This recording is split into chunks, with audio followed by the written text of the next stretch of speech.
Welcome to the Gospel Light and Truth Crusade. I'm Tony Keaton.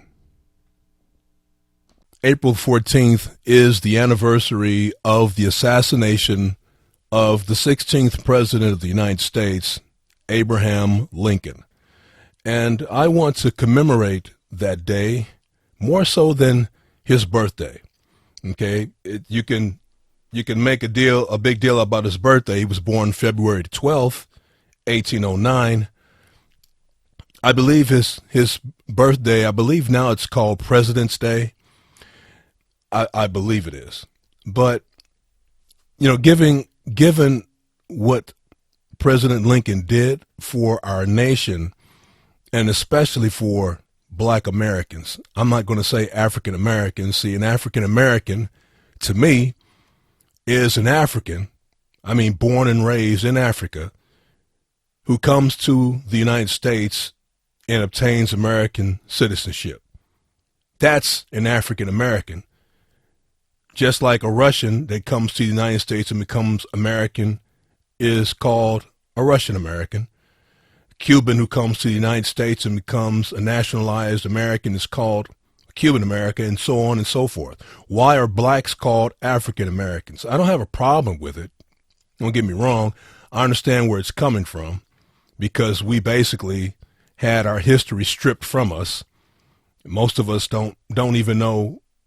I know, and I always tell my kids this, my children this, I know that somewhere a black African came over from Africa to the United States, stepped off a boat as a slave. And I know that I am a descendant of that black African slave, but I don't know his name. And I don't know anything about his family back in Africa. So you see, I have the same dilemma, if you will, if you want to call it that, as every other black American, just about everybody, has. We don't know. We can only go back so far. We can only go back as far as our great-grandmother or possibly great-great-grandmother. Me, I can only go back as far as my great-grandmother. Don't know who my great-grandmother was. I know her name, but I never met her, and I was never told anything about her. I don't want to get too far into that. I want you to understand that I like to use the term Black American, because we know what that is. If you say African American, you can assume Black American, but whoever used that term may be referring to an African who's a naturalized citizen of the United States. You follow me? So to avoid confusion, I consider myself a Black American. And when I talk about blacks, that's what I call them. I rarely, if ever, use the term African American. So African Americans owe a great debt of thanks to Abraham Lincoln, for he signed the Emancipation Proclamation, which basically paved the way to the 13th Amendment to the Constitution, which freed the slaves. And I owe him a great debt of thanks for that. I do. Personally, I consider Abraham Lincoln the greatest American who ever lived, and definitely the greatest president who ever lived. There never was before or since been a president like Abraham Lincoln. And I don't mind saying that, and I'm proud of that fact. Now, a lot's been written and said about Abraham Lincoln, and you and I don't know what the truth is, do we? Because we weren't around when he was the president, which poses a dilemma for us, because a lot of things that have been written about Abraham Lincoln don't agree. Some things are said about him. That happens when a person achieves the status that Abraham Lincoln did. Where you become basically a living legend, or not necessarily a living legend. He wasn't a legend in his own time, but definitely after his assassination, he grew to that status in the United States, because of the way he lived his life, the circumstances that he came from. He was really the original rags to riches story. He came from a poor childhood in Illinois, and then rose to the presidency of the United States. How many of us get a chance to do something like that? We all know that just about every president I mean, for the last, I don't know how many years, we know that most of them come into the presidency under some really strange circumstances. And you know what I mean, don't you? I mean, this happens. Okay. So, but Abraham Lincoln, I mean, there were no strange circumstances that led to him becoming the president of the United States. Matter of fact, the powers that be did not want him to become the president of the United States. As a matter of fact, that's how the Civil War actually got started. When the South heard that he became president, they instantly seceded from the Union. I mean, they wasted no time doing that. Soon as they found out that Abraham Lincoln became president, poof, the South seceded. South Carolina first and then on down the line. So he was not, he was not what you would call the powers that be. He was a power that God assigned to the United States for that time. He was a man with a mission, whether he knew it or not. And so I want to commemorate the assassination of President Abraham Lincoln because I think it's something that ought to be talked about, and it's not talked about. I don't know about you, but I wasn't taught much about Abraham Lincoln in school. I mean, I heard something. We were told some things about him. He was called Honest Abe, and we were told that he was poor, and that he became the president of the United States. But that's about it. That's about all that I knew as a child about Abraham Lincoln. If you think about that's a crime. Given what he did for the Union, he held the Union together, and he freed the slaves and paved the way to the 13th Amendment to the Constitution that freed the slaves permanently, in a manner of speaking. So, considering that I'm a black man, and considering what Abraham Lincoln did for the blacks, you would think that I would have grown up, especially due to the fact that I grew up in a black neighborhood and went to a black school. All the children were black, though some of our teachers were white.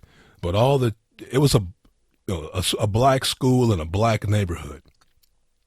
You would think, given all that Abraham Lincoln did for the black race, set us free, busted the shackles that were around our ankles, and paved the way for us to have the freedoms that we enjoy today, you think that I would have learned a lot more about him. And I paid attention in school, so it wasn't like I played hooky on Abraham Lincoln Day. When he talked about him, and I'm like, I'm not there. I'm someplace in the park snapping my fingers or doing something. It wasn't that way.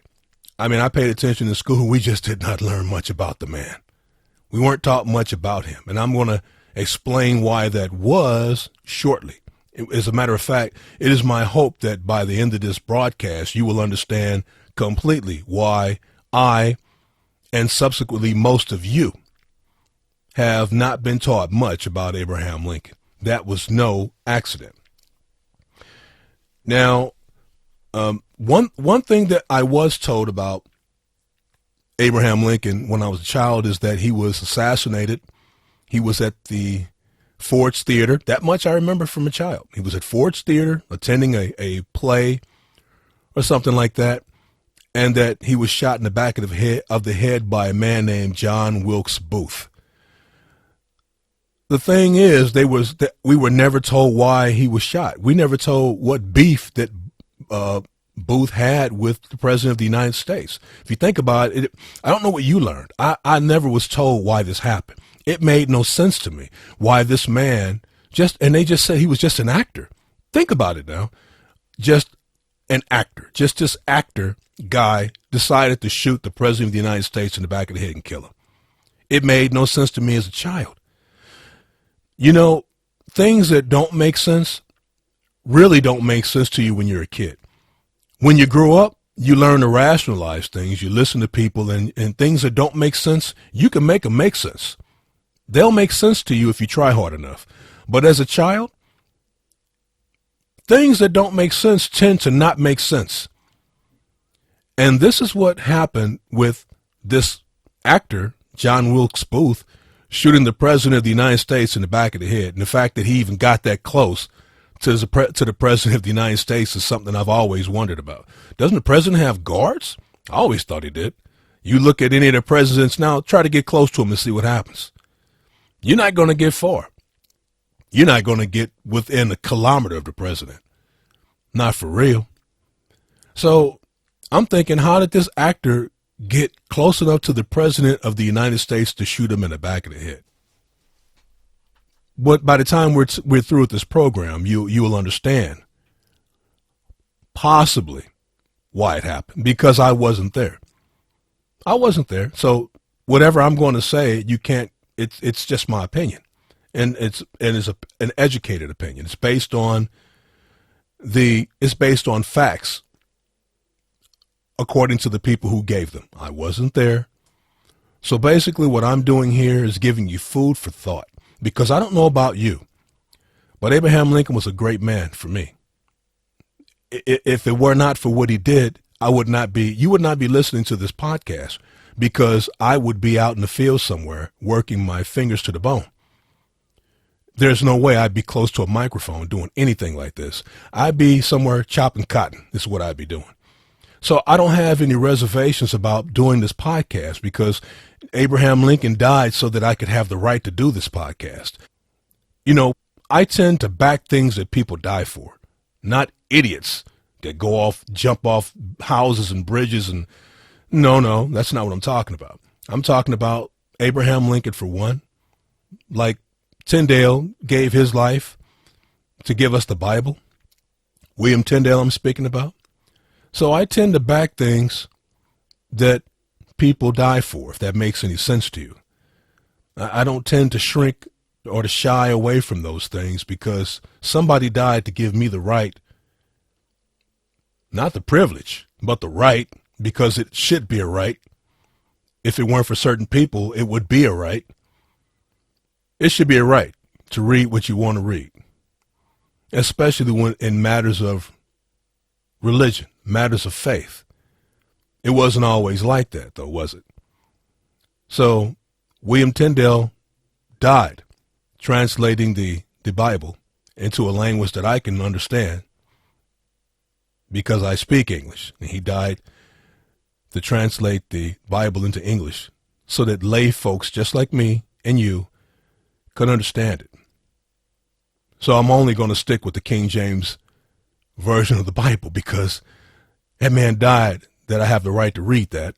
So I don't go for the Modern Standard Bible, or the easy speaking Bible, or the kick back with your feet up on the couch Bible, or let's chill out with the friends and just talk slang Bible. I don't go for any of that stuff.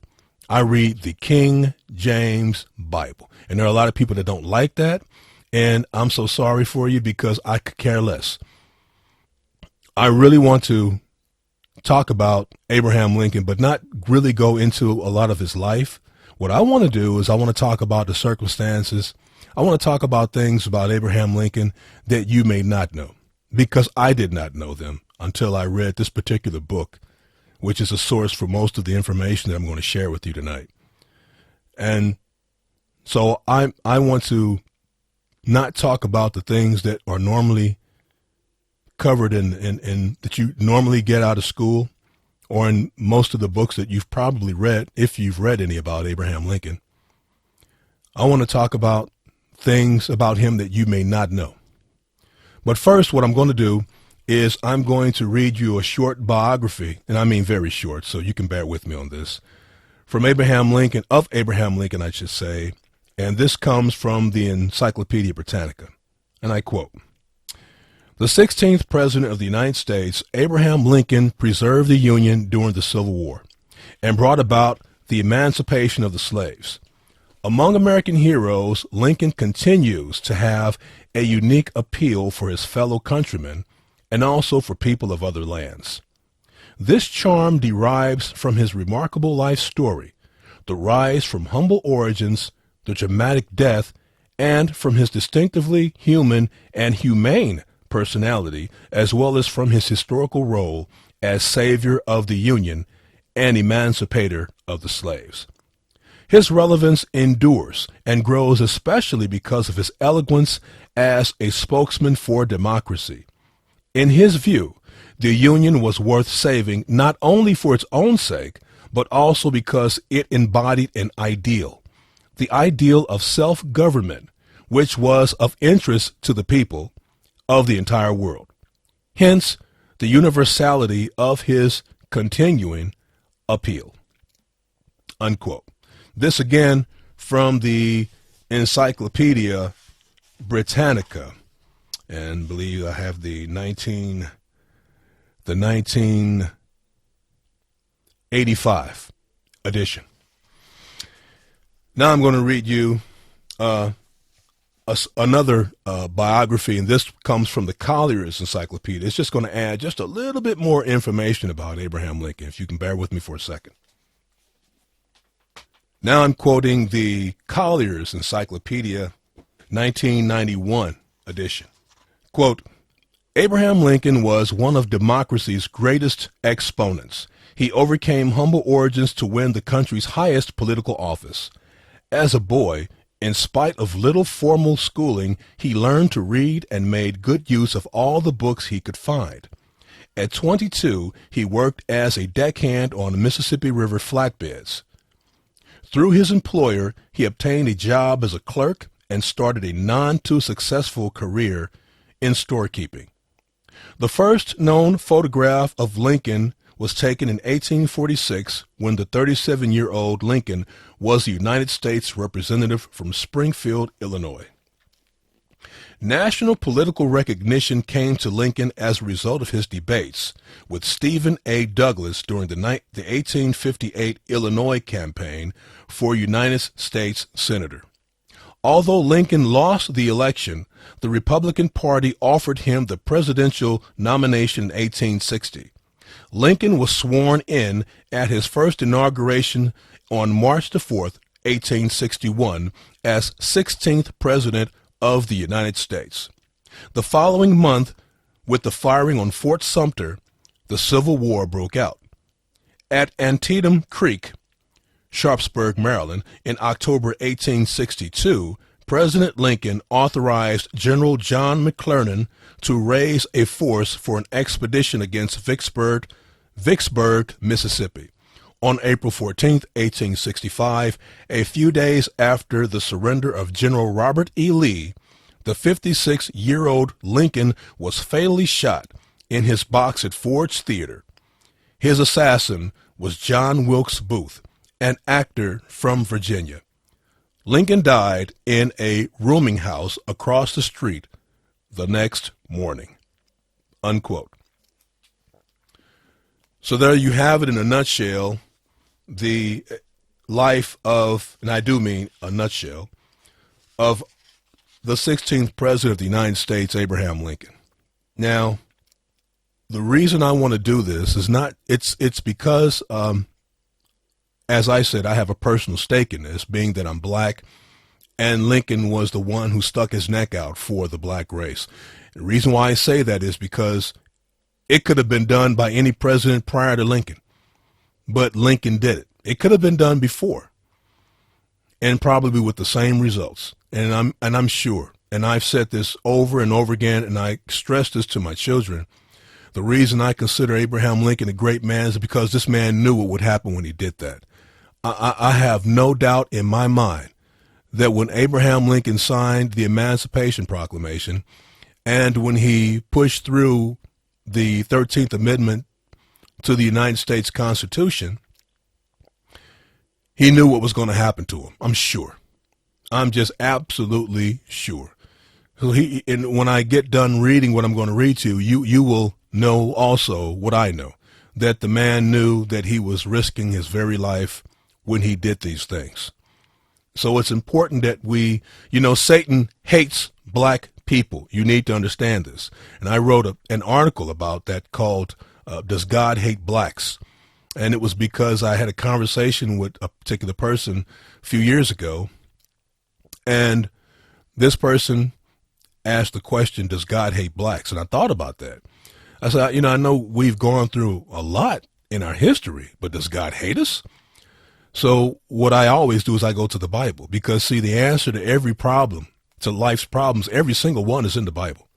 So I went to the Bible to see if God really does hate black people, and what I found was that the exact opposite was true. God loves black people. It is Satan who hates black people. And you may want to read the article at www.thestillman.com entitled, Does God Hate Blacks? And depending on when you listen to this, you may also want to go to www.gospellightandtruthcrusade.org and read that same article, because at some point everything is going to gravitate over to the Gospel Light and Truth Crusade, and the Still Man to be no more. And so, at any rate, you would do well to read that article. I think it's a very good article. A lot of research went into that. Biblical research. I didn't do any secular research. Well, I did some. That's not true. I did some secular research. But the majority is biblical, because the only way you can answer the question, does God hate blacks, is to go to the only source of information about God, and that's the Bible. And that's what I did.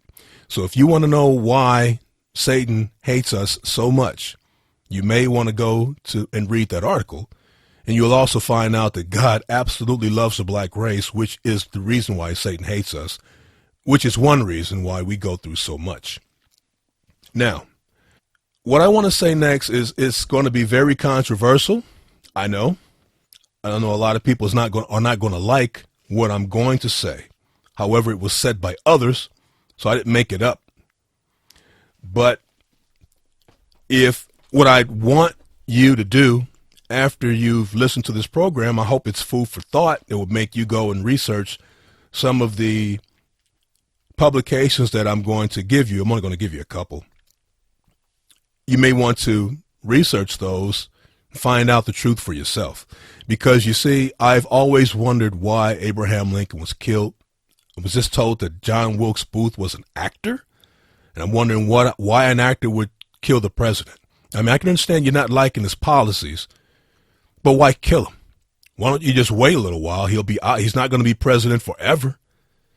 I mean, as far as I know, the Constitution limits the term. Any president, according to the Constitution, is limited to 2 terms.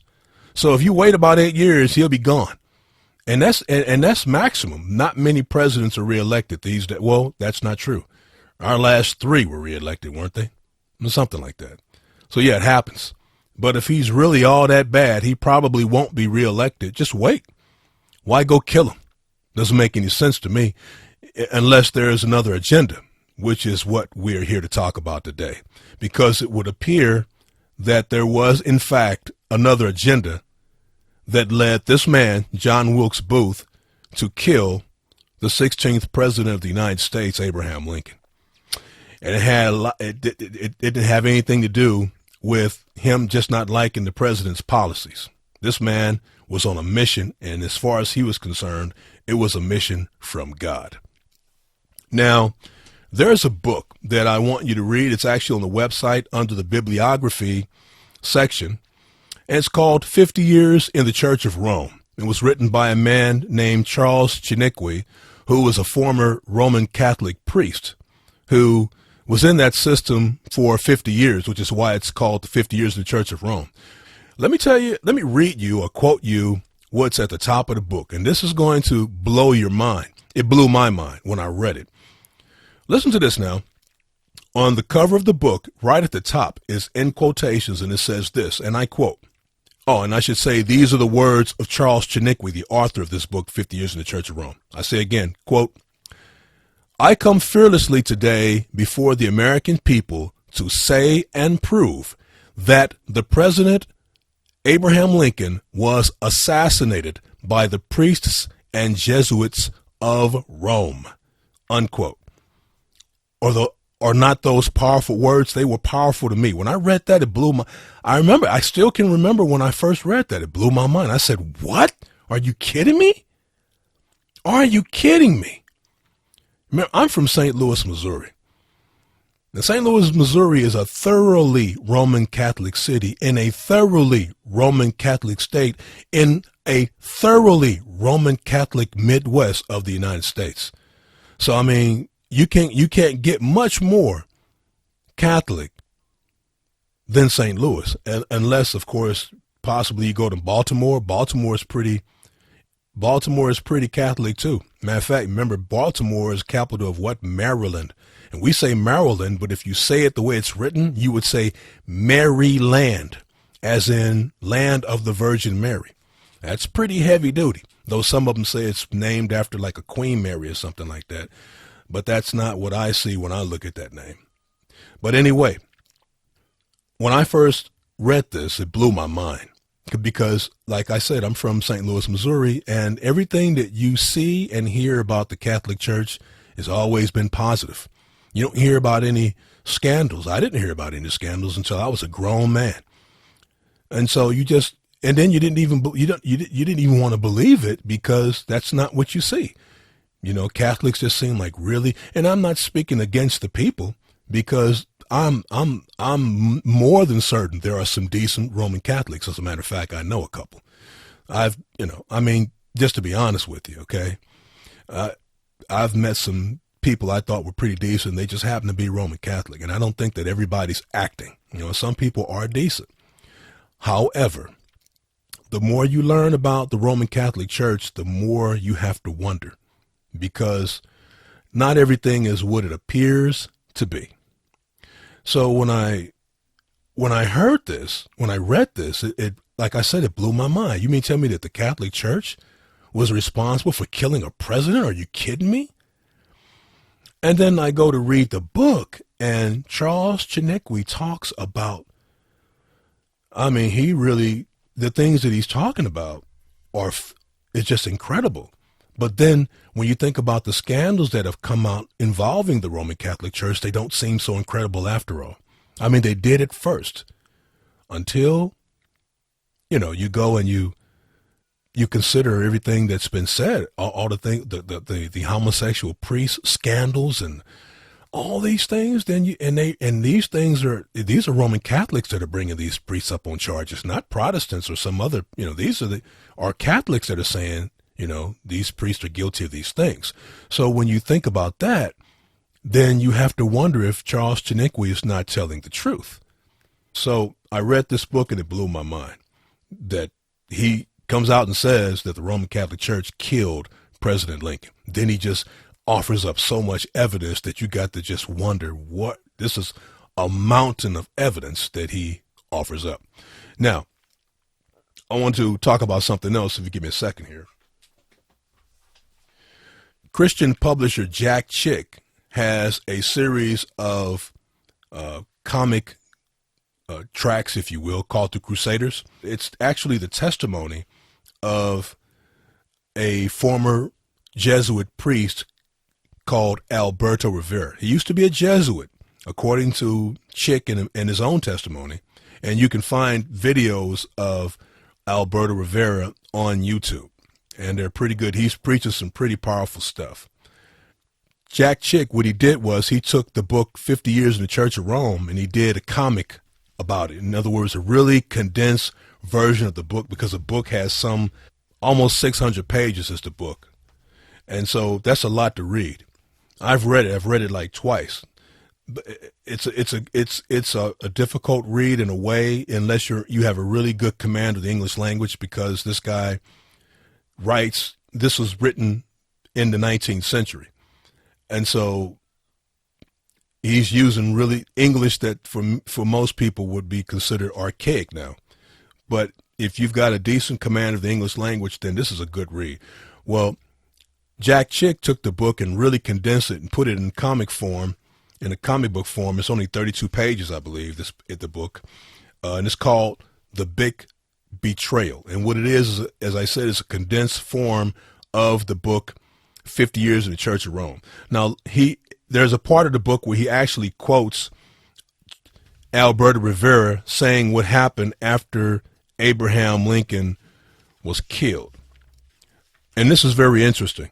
What he says is this, and you can find it on page 59 of the comic track The Big Betrayal by Chick Publications. And I quote, Dr. Rivera, ex-Jesuit priest, was given the following information by Jesuit historians when he was under oath. Quote, after Abraham Lincoln's assassination, the Vatican ordered Catholic writers to immediately write Lincoln's biography and destroy his reputation and his Christian testimony. Protestant authors influenced by the Vatican made the same attack. Some of their claims were that Lincoln was supposed to be agnostic, a Mason, into seances, a free thinker, an atheist, and etc., etc. They were successful. It's been reported that even today, in some public schools, Catholic teachers are turning black students against Lincoln, calling him a phony. Rome never gives up, unquote. Again, is that not powerful stuff? So if that adds credence to, in other words, that sort of explains the reason why, as I said, coming up, I didn't learn anything about Abraham Lincoln. Okay, so whereas some people probably got bad information, phony information, or misinformation, I don't remember getting much information at all. But I'm going to tell you something. In my research before this program, I found out that Alberto Rivera was absolutely right. Listen to this now. He said they tried to destroy his testimony now, that the Vatican ordered Catholic writers to write Lincoln's biography and destroy, 1, his reputation, and 2, his Christian testimony. Now listen to this now. I'm going back to the Encyclopedia Britannica, 1985 edition. Now listen, think about what I just told you now, that Catholic writers were given the task to write biographies about Lincoln and to destroy his reputation and his testimony, and that they called him a free thinker, an atheist, an agnostic, and all these other things. Listen to what the encyclopedia says about Lincoln. Now, let's talk about his Christian testimony. Listen to what the Encyclopedia Britannica says. And so you can find this if you want to. It's in the Macropedia. You know, the Encyclopedia Britannica has the Micropedia, which gives you some information, and then the Macropedia, which gives you detailed information. Well, in the Macropedia, Encyclopedia Britannica 1985 edition, Macropedia, volume 23, on page 43, it says this about Lincoln. Quote, with his wife, Lincoln attended Presbyterian services in Springfield and in Washington, but never joined any church. He once explained, quote, he's quoting Lincoln now, quote, when any church will inscribe over its altar as its sole qualification for membership the Savior's condensed statement of the substance of both law and gospel, thou shalt love the Lord thy God with all thy heart, and with all thy soul, and with all thy mind, and thy neighbor as thyself, that church will I join with all my heart and all my soul. Unquote. I don't know if you get that. Let me read that one more time, and let me see if you get this. Quote, when any church will inscribe over its altar as its sole qualification for membership the Savior's condensed statement of the substance of both law and gospel, thou shalt love the Lord thy God with all thy heart, and with all thy soul, and with all thy mind, and thy neighbor as thyself, that church will I join with all my heart and all my soul. Unquote. Now, I don't know if you got that, but what is this proposed quote from Lincoln saying, in effect? It's saying Lincoln was saying that he would join a church when he doesn't have to be saved to join it. You follow? Because what's supposed to be, according to the Bible, church membership is based on you have to confess Jesus Christ as your Savior. If you're not a confessed Christian, if you don't confess that the Lord Jesus Christ saves you, then you can't be a member. You can go to church, but you can't be a member of the church with all the, I guess you could say, the benefits or whatever that come with that. Attend church meetings, can hold different offices such as an usher or a deacon or an elder or anything like that. You can't do anything like that unless you're saved, but they will let you can go to church, because at some point perhaps you'll come under conviction and get saved. Then you can do all these things. But normally you can't actually become a member of a church unless you're saved. And in order for someone in order to prove that you're saved, you have to confess your faith. You have to give your testimony.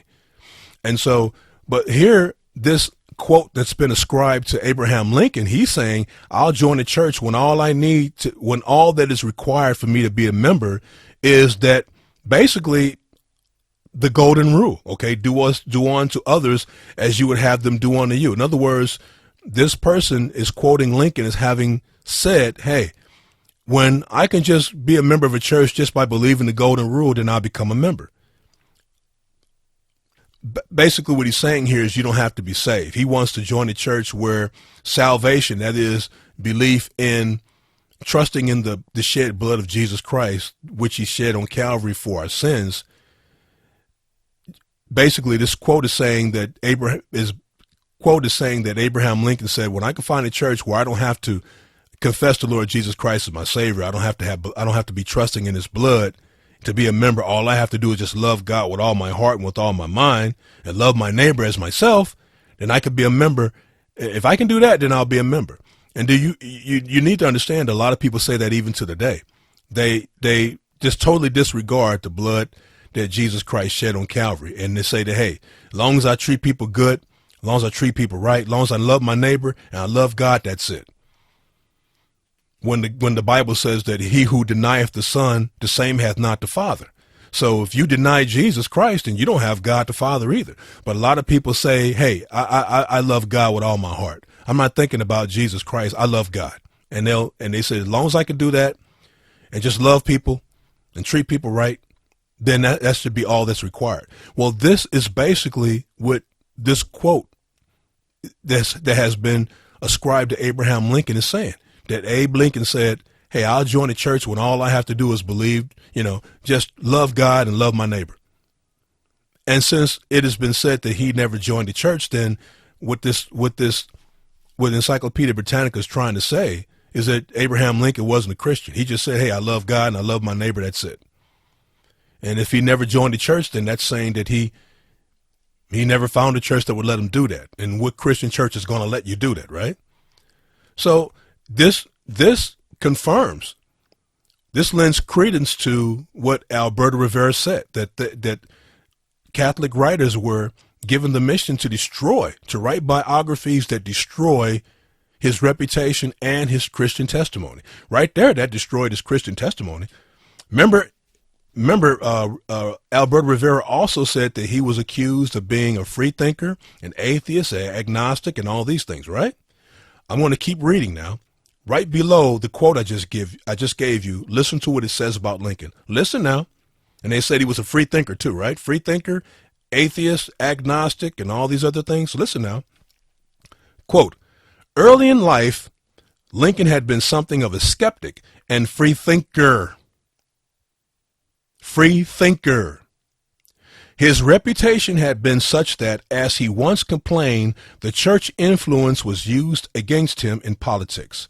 When running for Congress in 1846, he issued a handbill to deny that he had ever spoken with intentional disrespect of religion.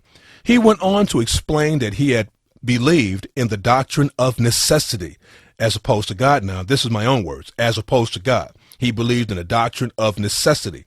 That is, that the human mind is impelled to action or held in rest by some power over which the mind itself has no control. In other words, it's like he didn't even believe in God. He just believed in some power that had control over the human mind. I continue. Throughout his life, he also believed in dreams and other enigmatic signs and portents. Remember Alberto Rivera said that the writers would say that he believed in seances and dreams and things like that. Does this not confirm what Alberto Rivera said? And this is the Encyclopedia Britannica now. Children read this, I'm sure. I'm sure these were at some point, the Encyclopedia at some point, Britannica is in libraries or was in some point with this information. and some child had to go and do a book report on Abraham Lincoln and had to read this and ask mom, hey, what's a free thinker? Mom, what's a seance? Well, that's witchcraft. Wow, Abraham Lincoln practiced witchcraft? So this lends credence to what Alberto Rivera said. They actually came out and destroyed this man's reputation and his Christian testimony. I continue. Throughout his life, he also believed in dreams and other enigmatic signs and portents. As he grew older, and especially after he became president and faced the soul-troubling responsibilities of the Civil War, he developed a profound religious sense, and he increasingly personified necessity as God. Can you believe that? So he didn't believe in, unquote, I should say. So he didn't, according to this now, he didn't believe in God. Remember, before he just believed in necessity. Okay, the doctrine of necessity. But as time went on, then he began to personify necessity as God. So he didn't believe in God according to this. He just personified his doctrine of necessity as God. That's incredible what they're saying about this man. And I remember a book called Secret Societies and Their Power in the 20th Century. And the author of that book, he's going by a pseudonym, Jan van Helsing, that supposedly was the guy chasing around Count Dracula. So this guy used that pseudonym, Jan van Helsing. And what did he write? He wrote that the law of causality, he believed in the five spiritual laws, or whatever that's called, the law of causality and the law of reincarnation and all that. And he says that the law of causality is called by some people God.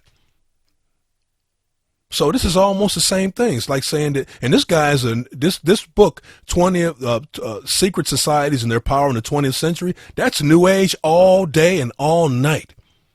That's a New Age book from cover to cover. Though it professes some form of Christianity, is actually Gnostic Christianity. In other words, mystic Christianity. It's not real Christianity. It's not belief in the shed blood of Jesus Christ. It's all kind of mystic stuff in there. So they're talking about the law of causality, and he says that some people call that law God. That's just like Abraham Lincoln with this supposed doctrine of necessity, which he came to personify as God. So what am I saying? I'm saying that, you know, I believe Alberto Rivera. He said that he knows for a fact that from sources that he knew within the Catholic Church that they had been given this mission. And he said Jesuit historians is what he said, gave him this information, that they were tasked to go out and write biographies about Abraham Lincoln and destroy his testimony and his reputation. And I just read you an excerpt of his biography from the Encyclopedia Britannica, 1985 edition, that does exactly that. Destroyed his testimony, for sure, and tried to call the man basically a witch. Basically tried to call the man a witch. Now, remember, you can find what I was telling you about, the quote from Alberto Rivera. You can find that on page 59 of the Chick comic tract, The Big Betrayal. Now, remember what he says? He also says that they were successful in this. He says that. He says they were successful with an exclamation point. Okay?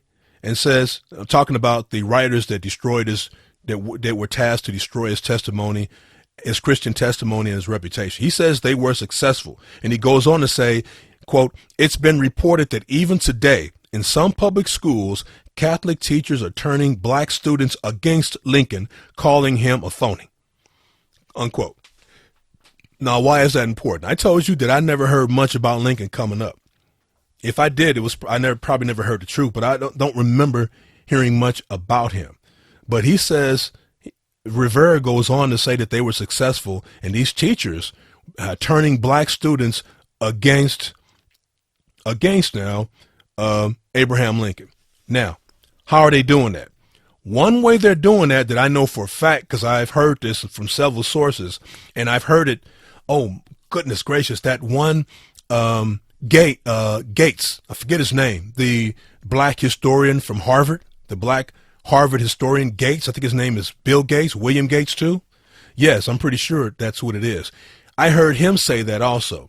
I read an excerpt that he had done in Esquire magazine, I'm sure it was. It was Esquire magazine, and he wrote an article in there, or if he didn't write it in there, it was quoted in there.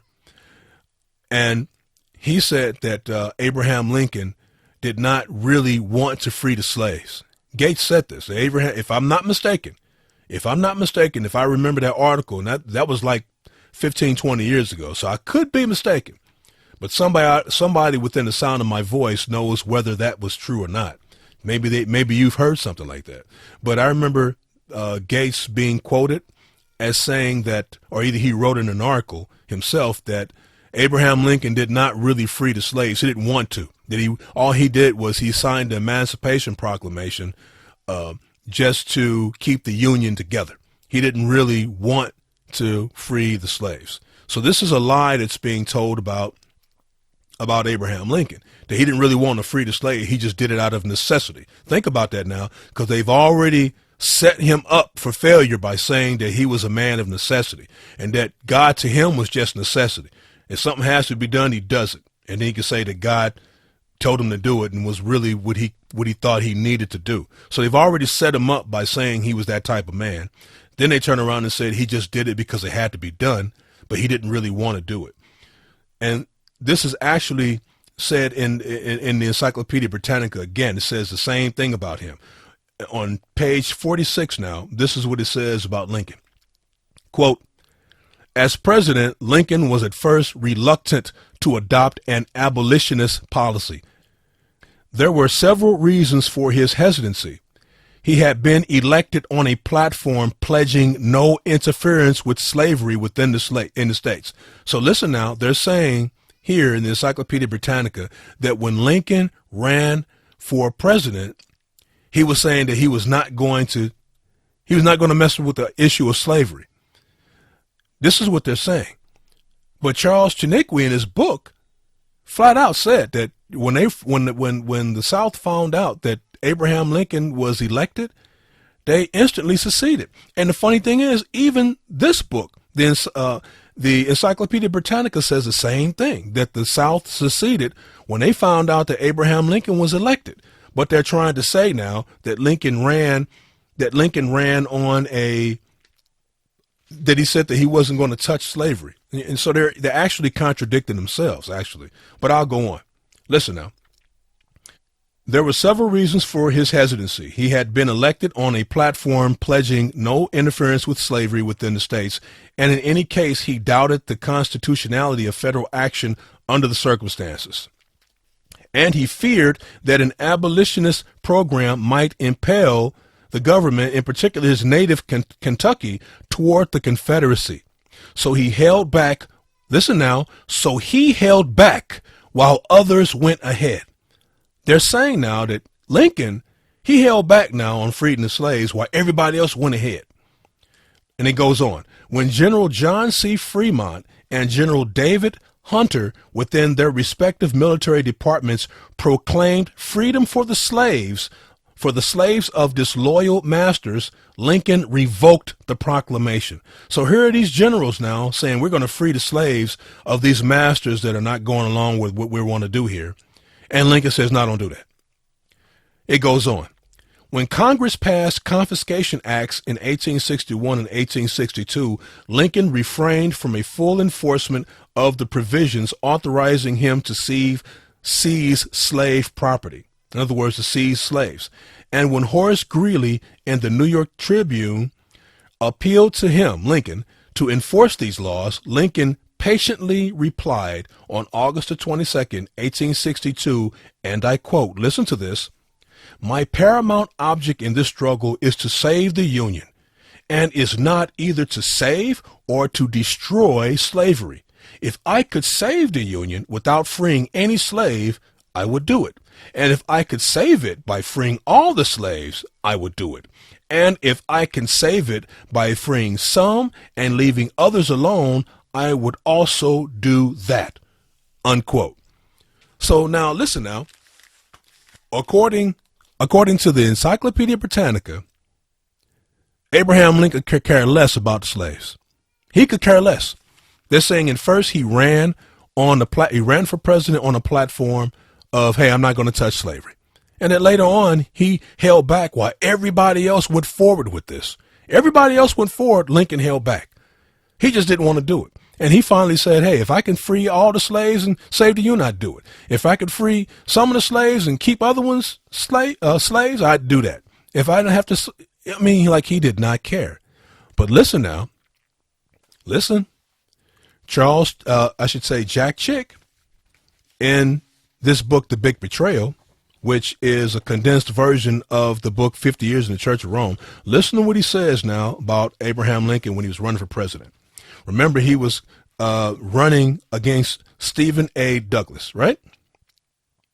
It says, it quotes Stephen A. Douglas as saying this, quote, I don't believe the Negro is any kin of mine at all, unquote. This is what this guy that's running against Lincoln said. I don't believe the Negro is any kin of mine at all, unquote. Listen to what they say that Lincoln said, which is contrary to what the Encyclopedia Britannica says. The Encyclopedia Britannica says Lincoln didn't care anything about slavery. Listen to what Jack Chick says that Lincoln said. Quote, it is written in the sky of America that the slaves shall someday be free, unquote. Now, does that sound to you like Lincoln could care less about slaves? Doesn't sound to me like that at all. Doesn't sound like that to me at all. And when I read what I'm going to read you, because I haven't gotten into that yet, because I have to set that up.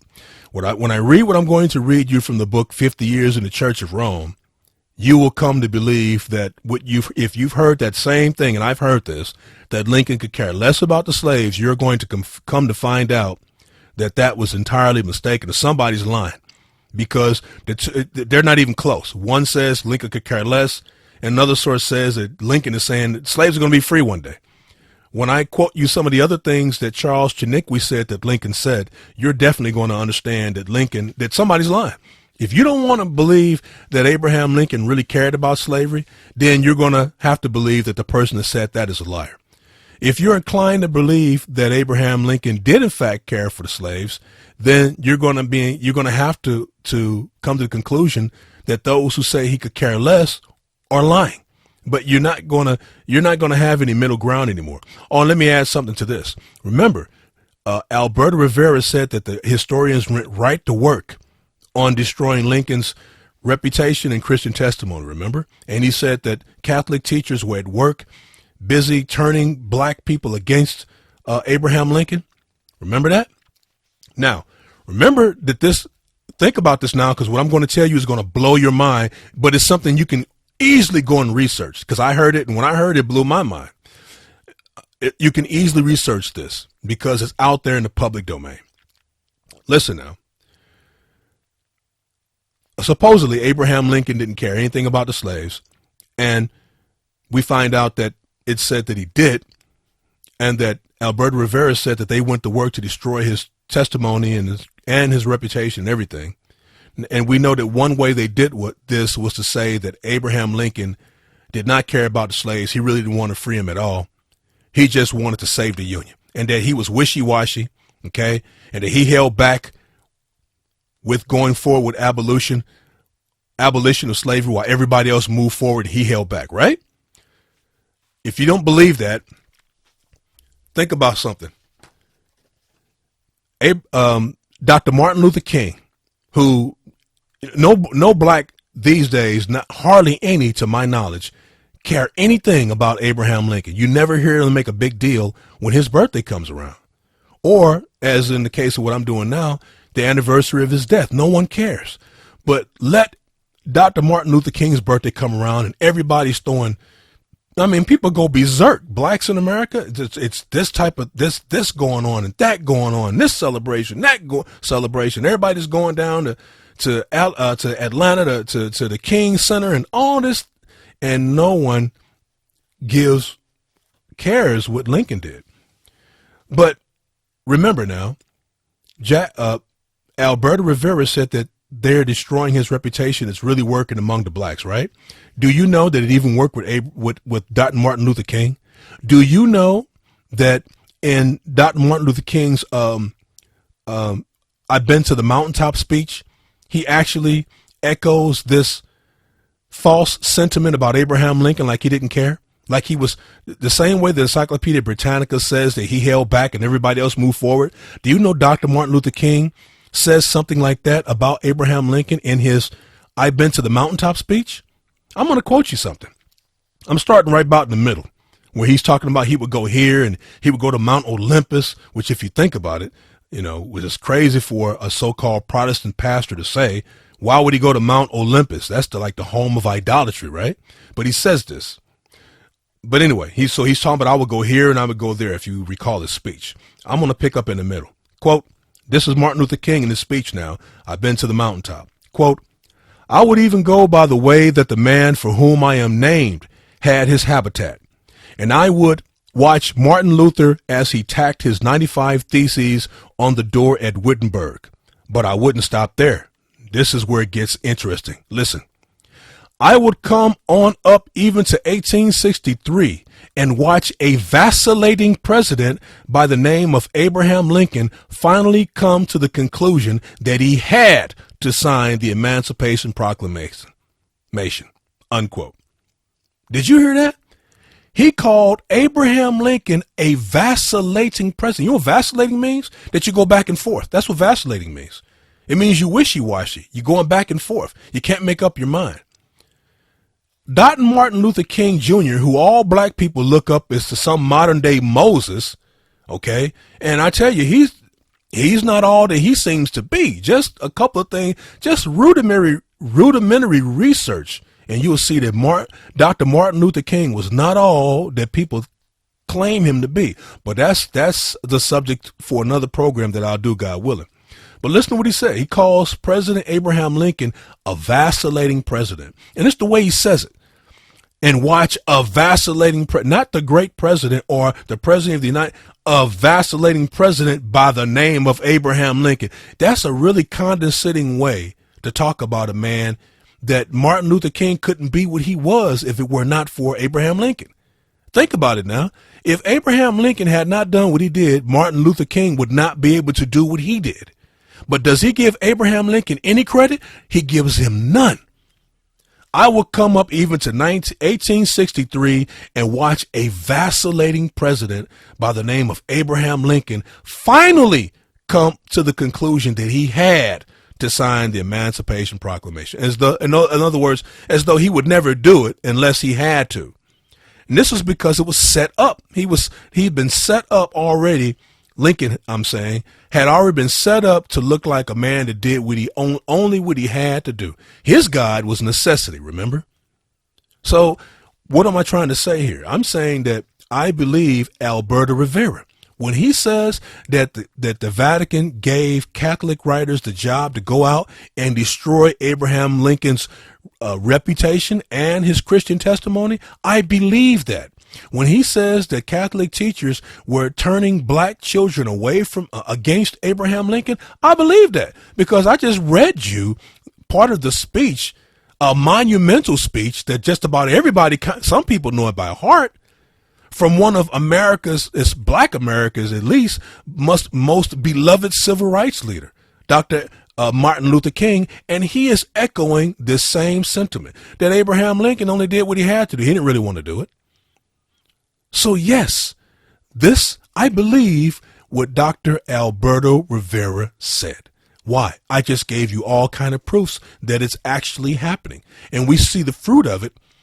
Okay, I gave you proof that it's actually happening from the Encyclopedia Britannica, that this stuff is actually out there. And then I gave you the fruit of this teaching.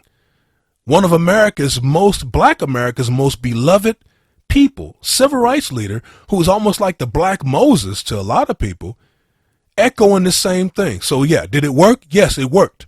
It worked. And how many people talk about this? No one talked about this. I've heard this speech a million times, never paid it any attention. Then one day it hit me what he said, and I said, wait a minute, did this man just say vacillating president? Is he talking about Lincoln? Yeah, he's talking about Lincoln. That blew my mind. That blew my mind. So I want you to think about this now, because what I'm going to do is I'm going to read you some pages from the book 50 Years in the Church of Rome. I know you've been waiting on that because I've been telling you for an hour that I'm going to read you that, and I'm now getting to it. I'm going to read you verbatim the words of former Roman Catholic priest Charles Chiniquy, who, by the way, became a Christian pastor.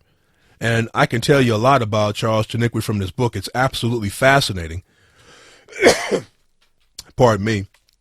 I'm going to get a drink of something warm because my pipes are already starting to get worn out, and I've only talked for an hour, and I've still got a ways to go. Give me a second here. That's better.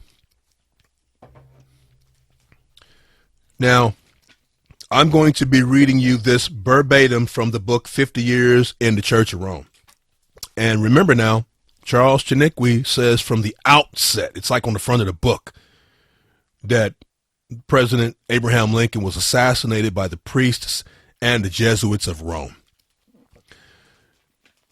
Now I'm going to begin reading from page 492 of the book 50 Years in the Church of Rome. Quote, in a word, Rome saw at once that the very existence of the United States was a formidable menace to her own life. Already she had seen the chains of 2 million of her Irish slaves melted at the simple touch of the warm rays of liberty which had fallen from the Stars and Stripes banners.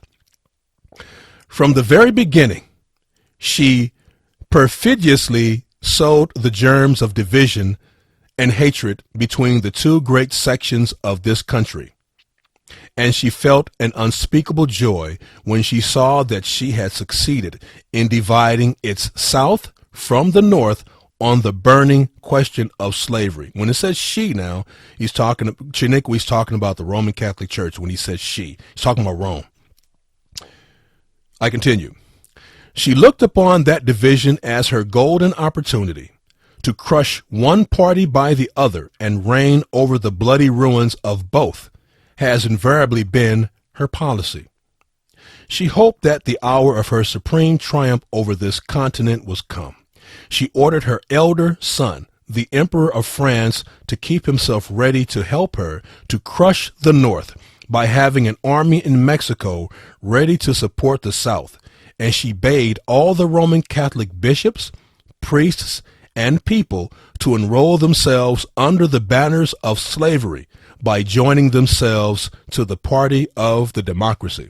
Now, back in those days, now, this is an aside for me, back in those days, the Republican Party was the faithful party of the United States, and the Democratic Party was for slavery. So Republican, anti-slavery, Democratic, slavery. Think that way. Matter of fact, well, I won't go into that. I continue. And everybody knows how the Roman Catholic bishops and priests, almost to a man, obeyed that order. Only one bishop dared to disobey. Above everything, it was ordered to oppose the election of Lincoln at any cost. Listen to this now. Above everything, it was ordered to oppose the election of Lincoln at any cost.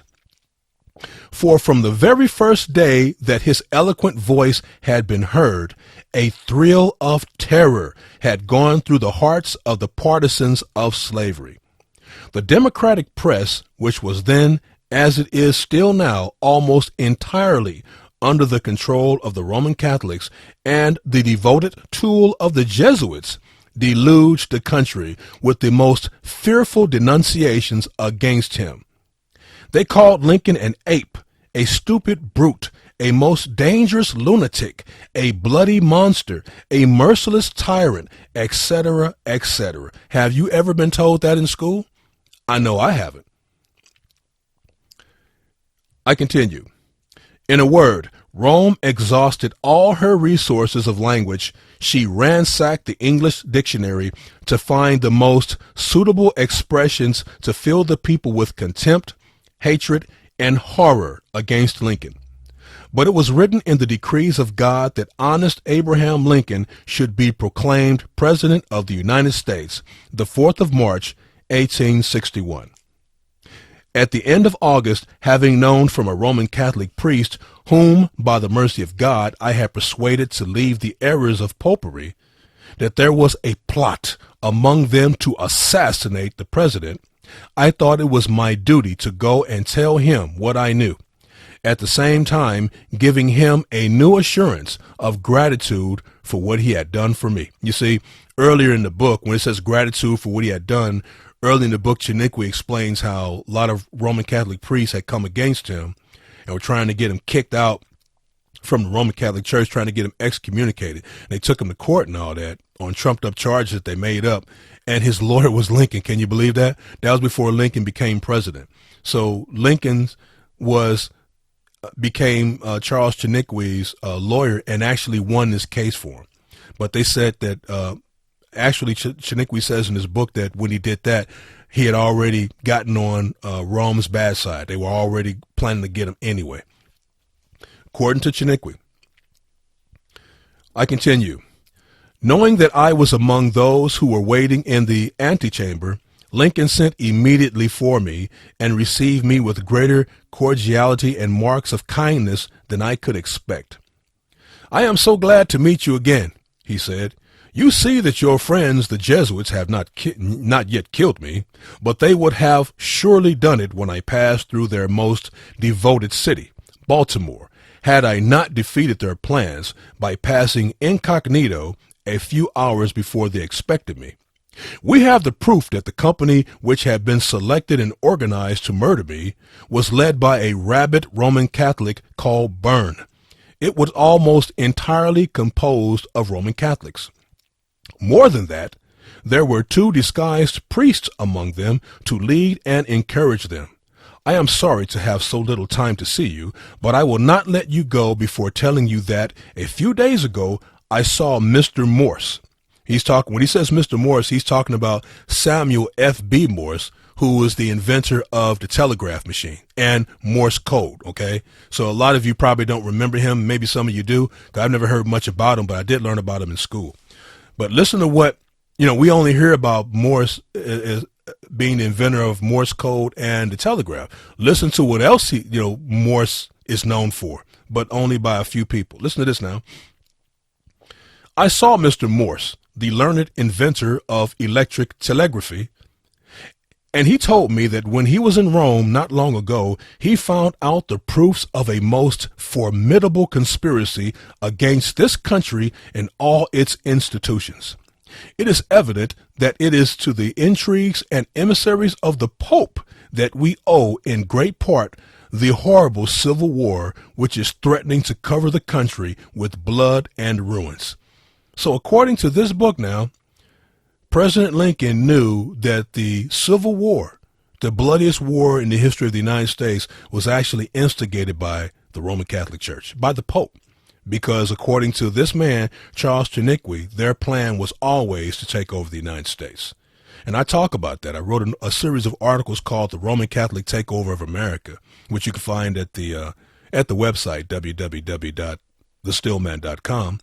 and also at www.gospellightandtruthcrusade.com. And you can also find a video where I narrate a particular book called Ravening Wolves. You can find that at the YouTube channel, The Gospel, Light, and Truth Crusade. So this plan to destroy the United States is known. And the thing is, when I came into the knowledge, I realized that these guys are right. What I'm telling you is that I'm not just reading you a book and I just believe it because everything is in this book.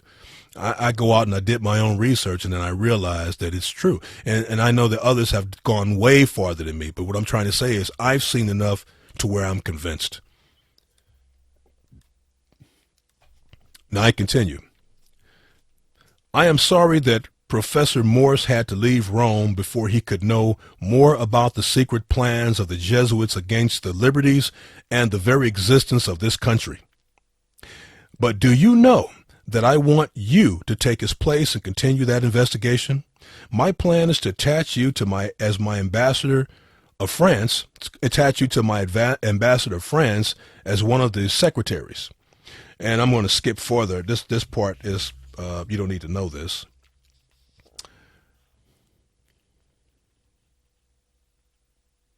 Now, I'm skipping over now to the next day when Charles Chiniquy came to see the president again. Quote, "The next day I was at the appointed hour with my noble friend who said," when he says noble friend, he's talking about the president, Abraham Lincoln, "with my noble friend who said, I could not give you more than 10 minutes yesterday, but I will give you 20 today. I want your views about a thing which is exceedingly puzzling to me, and you are the only one to whom I like to speak on that subject. A great number of Democratic papers have been sent to me lately, evidently written by Roman Catholics, publishing that I was born a Roman Catholic and baptized by a priest.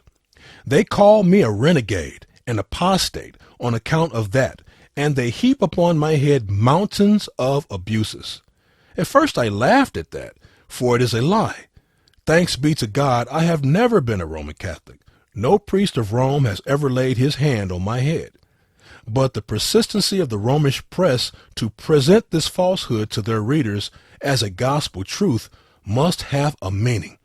Please tell me, as briefly as possible, what you think about that." Now listen to what Chiniquy tells President Lincoln.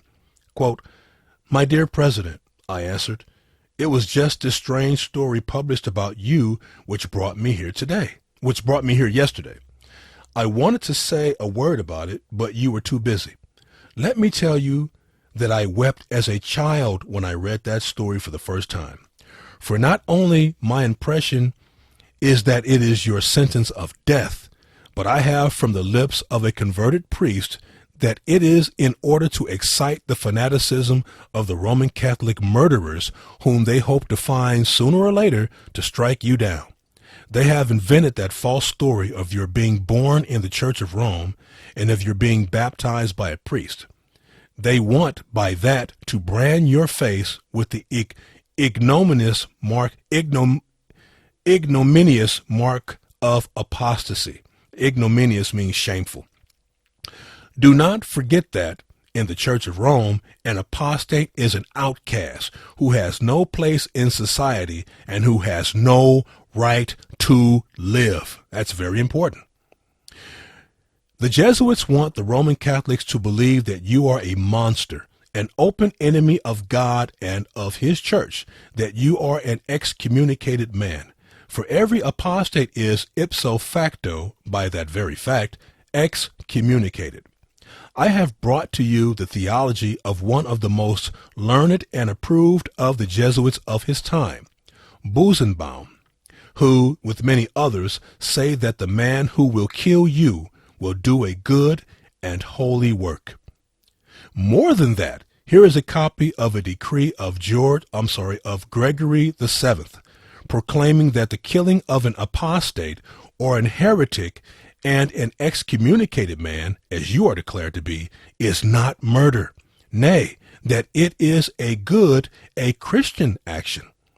That decree is incorporated in the canon law, which every priest must study and which every good Catholic must follow. My dear President, I must repeat to you what I said when at Urbana in 1856. My fear is that you will fall under the blows of a Jesuit assassin if you do not pay more attention than you have done to now to protect yourself.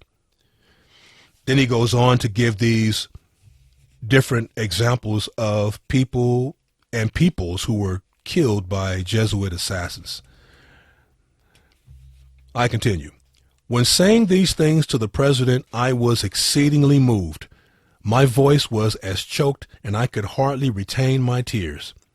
But the president was perfectly calm. When I had finished speaking, he took the volume of Buzenbaum from my hand, read the lines which I had marked with red ink, and I helped him to translate them into English. He then gave me back the book and said, quote, I will repeat to you what I said at Urbana, when for the first time you told me your fears that I would be assassinated by the Jesuits. Man must not care where and when he will die, provided he dies at the post of honor and duty. But I may add today that I have a presentiment that God will call me to him through the hand of an assassin. So Lincoln knew he was going to be killed. Let his will and not mine be done. He then looked at his watch and said, I am sorry that the 20 minutes I had consecrated to our interview have almost passed away. I will be forever grateful for the warning words you have addressed to me about the dangers ahead to my life from Rome. I know that they are not imaginary dangers. If I were fighting against the Protestant South as a nation, there would be no danger of assassination. The nations who read the Bible fight bravely on the battlefields, but they do not assassinate their enemies. The Pope and the Jesuits, with their infernal inquisition, are the only organized power in the world which have recourse to the dagger of the assassin to murder those whom they cannot convince with their arguments or conquer with the sword. Unfortunately, I feel more and more every day that it is not against the Americans of the South alone I am fighting. It is more against the Pope of Rome, his perfidious Jesuits, and their blind and bloodthirsty slaves, than against the real American Protestants that we have to defend ourselves. Here is the real danger of our position. So long as they will hope to conquer the North, they will spare me. But the day we will rout their armies, and that day will surely come with the help of God, take their cities and force them to submit, then it is my impression that the Jesuits, who are the principal rulers of the South, will do what they have almost invariably done in the past. The dagger or the pistol of one of their adepts will do what the strong hands of the warrior could not achieve. This civil war seems to be nothing but a political affair to those who do not see, as I do, the secret springs of that terrible drama. But it is more a religious than a civil war. This is what our president, Abraham Lincoln, said about the Civil War. It is more a religious than a civil war. It is Rome who wants to rule and degrade the North, as she has ruled and degraded the South from the very day of its discovery. There are only very few of the Southern leaders who are not more or less under the influence of the Jesuits through their wives, family relations, and their friends. Several members of the family of Jeff Davis belong to the Church of Rome. Remember, Jefferson Davis was the president of the Confederacy. So he's saying that a lot of his family members were Roman Catholic, and that's how he was influenced. Even the Protestant members are under the influence of the Jesuits without suspecting it. To keep her ascendancy in the North as she does in the South, Rome is doing here what she has done in Mexico and in all the South American republics. She is paralyzing by a civil war the arms of the soldiers of liberty. She divides our nation in order to weaken, subdue, and rule it. The fact is that the immense majority of Roman Catholic bishops, priests, and laymen are rebels in heart, when they cannot be in fact. With very few exceptions, they are publicly in favor of slavery. And I know that's true because the Treaty of Tordesillas, which was signed by the Vatican in 1493 or 94, some say 93, some sources say 94, but that treaty divided African slavery between Spain and Portugal. So if a Treaty of Rome can divide slavery between, if in other words, if the Vatican can sign a treaty saying who can be the ones to take over slavery in Africa, what does that mean? That means that the Vatican controls slavery. Think about that now, because listen to what he's saying now. This Chiniquy is saying that the whole issue with slavery and with the South and all that was fueled by the Roman Catholic Church. And I'm telling you that I know for a fact that the Treaty of Tordesillas gave Spain, divided up African slavery between Portugal and Spain. And that could not be unless the Roman Catholic Church controlled slavery. So it makes plenty of sense that the Roman Catholic South would be in favor of slavery, if you understand what I'm saying here, which is why Lincoln had to die, because they were not going to go without a fight.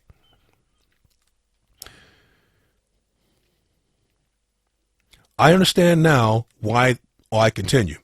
I understand now why the patriots of France, who determined to see the colors of liberty floating over their great and beautiful country, were forced to hang or shoot almost all the priests and the monks as the irreconcilable enemies of liberty.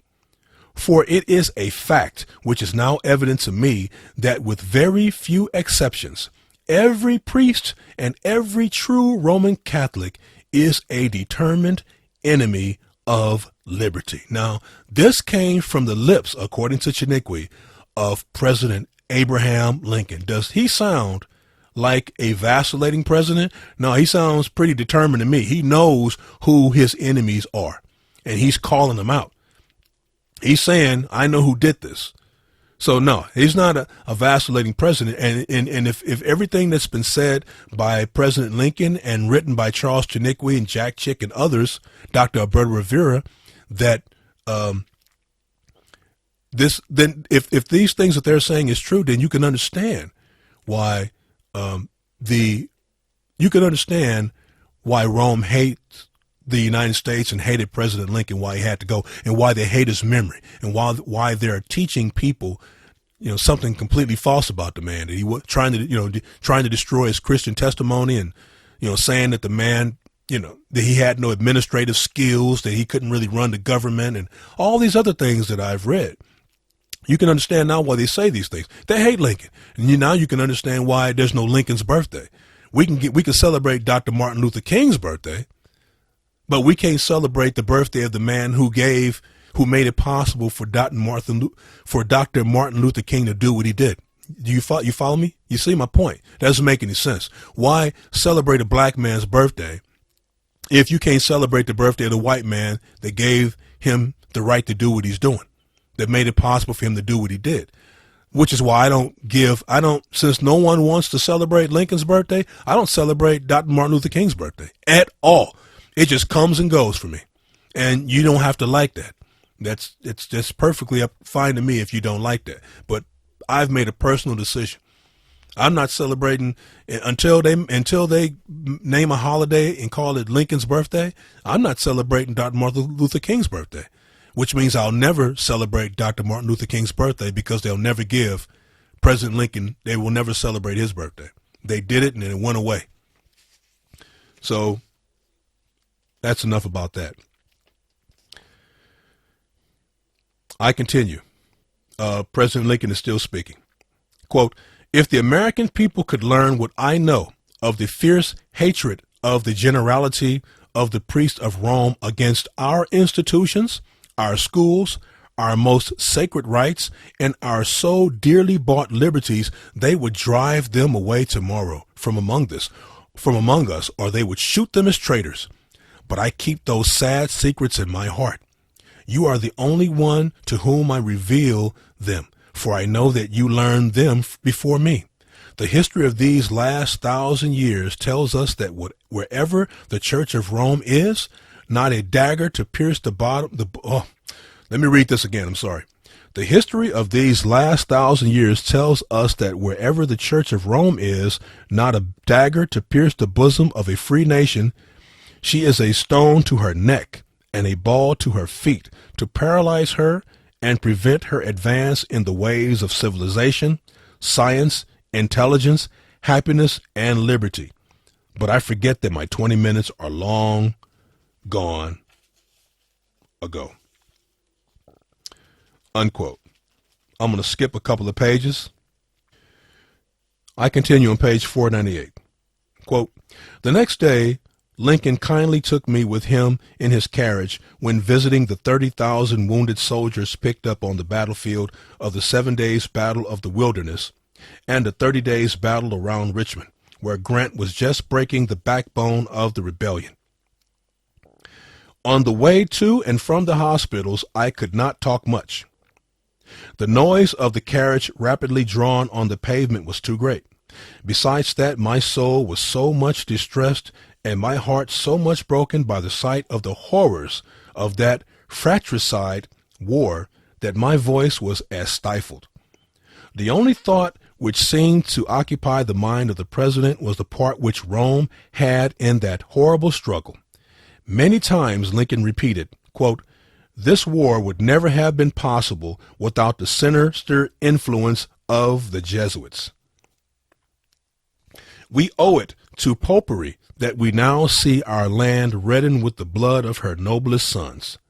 Though there were great differences of opinion between the South and the North on the question of slavery, neither Jeff Davis nor any one of the leading men of the Confederacy would have dared to attack the North had they not relied on the promises of the Jesuits that under the mask of democracy, the money and the arms of the Roman Catholic, even the arms of France, were at their disposal if they would attack us.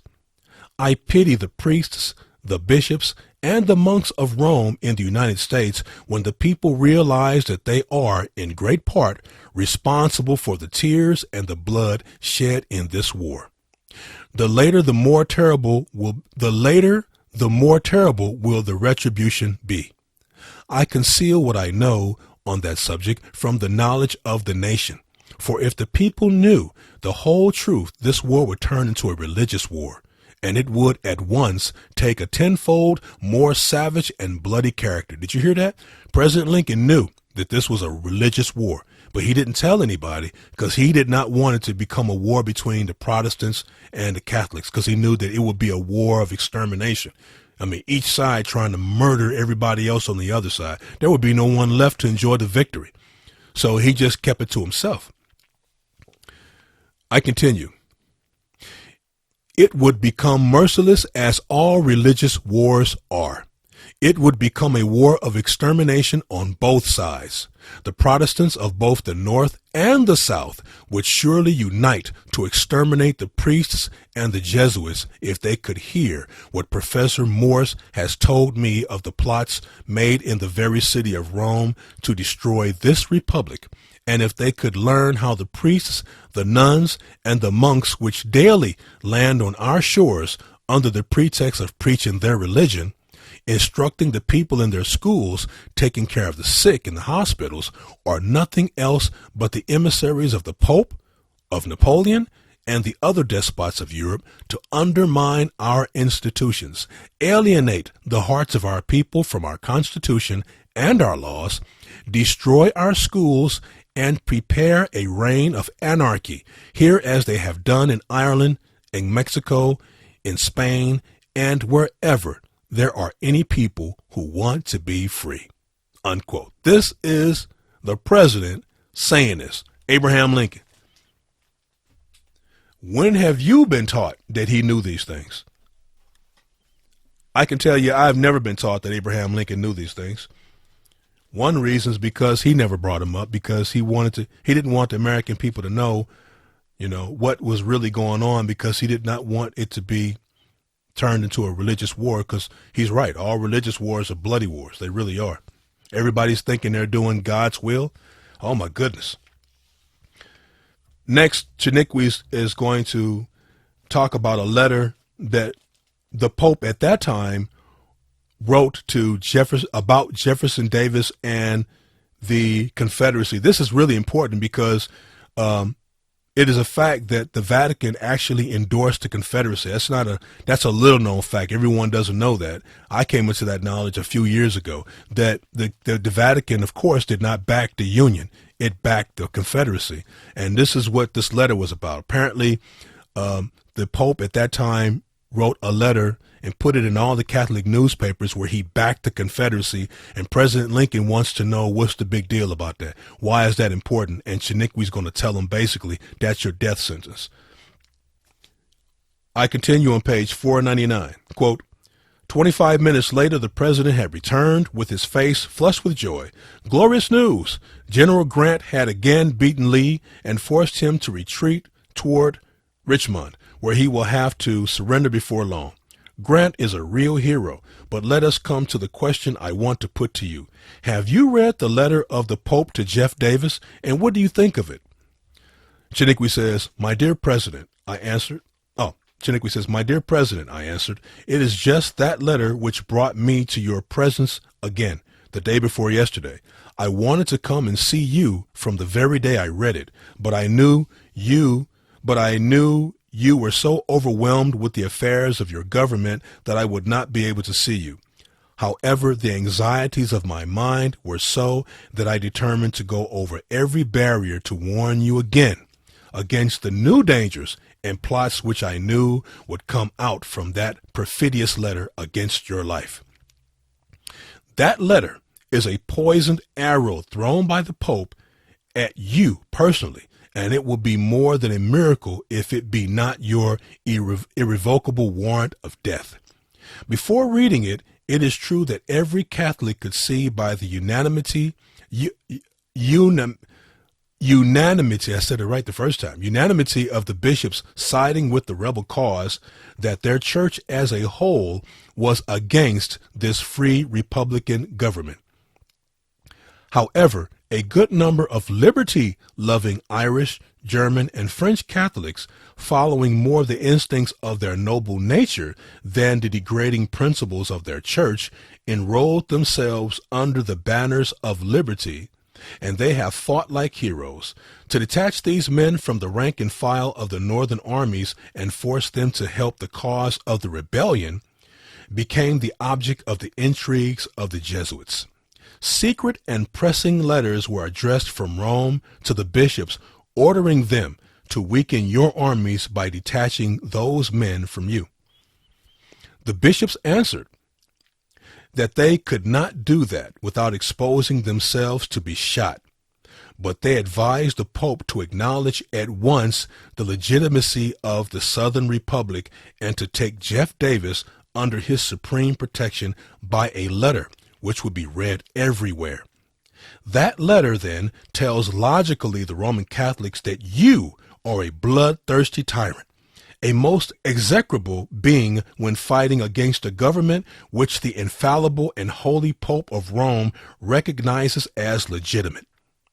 The Pope, by this letter, tells his blind slaves that you are an infamous usurper when considering yourself the president of the southern states, that you are outraging the God of heaven and earth by continuing such a sanguinary war to subdue a nation over whom God Almighty has declared through his infallible pontiff, the Pope, that you have not the least right.